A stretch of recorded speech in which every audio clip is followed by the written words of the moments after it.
Hello Year 11, Mr. Keeley here. I'd just like to start by wishing you all a happy new year. I hope you managed to get some quality downtime with your family and loved ones over the Christmas break. Obviously a very unusual start to the spring term. By now I'm sure you have listened to or have watched the announcement from Mr. Johnson last night in relation to public examinations. I'm sure there's a range of emotions amongst the year group, ranging from happiness to great sadness and being upset. I know my own daughter who's in year 11, certainly there's a range of emotions in my household. I'd just like to say that we as staff are here for you, and that over the coming weeks and months we will do our very best to support you. We don't know the full news in relation to the exams. Mr. Scrivens and Mr. Latham are going to outline what we currently know. Hopefully tomorrow Mr. Williamson, the Secretary of State for Education, will provide us with more information. But please try to remain positive and work with us. Thank you. We're here for you right now. I'm currently sat in the academy recording this, and it's a very strange place without you. We know that schools are meant to have students in. We're meant to be here, but don't forget, even though we're not on site, we're here for you, and we're available at the end of an email, we're available at the end of a phone call, we're available through online lessons, all the usual ways you would reach out for support if you need it. We're here. We're gathering information by the hour.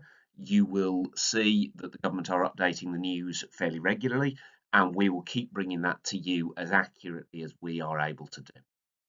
It's important that we go beyond the headlines, which are saying all kinds of exciting things about exams are cancelled, and we look at what was actually said. So I wanted to make sure that you've seen both of the quotations from the government about what exams are and going to look like. This one is from Prime Minister Boris Johnson in yesterday's briefing, and he said, "We recognise that this, meaning the lockdown, will mean it is not possible or fair for all exams to go ahead this summer as normal. The Education Secretary will work with Ofqual to put in place alternative arrangements." And clearly that's part of what we're waiting for from tomorrow's announcement. This morning, Michael Gove was asked on the radio about examinations, and he said this, which I think is quite a positive spin on it: "We will be putting in place alternative arrangements in order to make sure that the hard work that students have put in to acquire knowledge and develop their skills is appropriately assessed, recognised and rewarded." And that's really important, that what the government are saying is that the work you have done will find a different format to be recognised. And so everything you've done up to this point and everything you're going to do from today onwards will be recognised and will be put in the bank for your future. And that's quite an important message. That's very different to what you might hear in the media about exams are cancelled, which is not the case in the sense that your study has disappeared. It's in the sense of we will be looking at how to assess that differently, and we'll wait and see what the government say for that. So, how might we be assessed? We know two things for certain. We know that at this moment, the government are planning to use BTEC examinations this week for real Year 11s across the country to assess their progress. And so it is possible that that mixed model may continue and play some part in what we do. And we'll wait for more information. We also know that last year, all students were given centre-assessed grades for all subjects, and that they were composed essentially by asking staff on the day, what is your professional judgment about what this student would have got?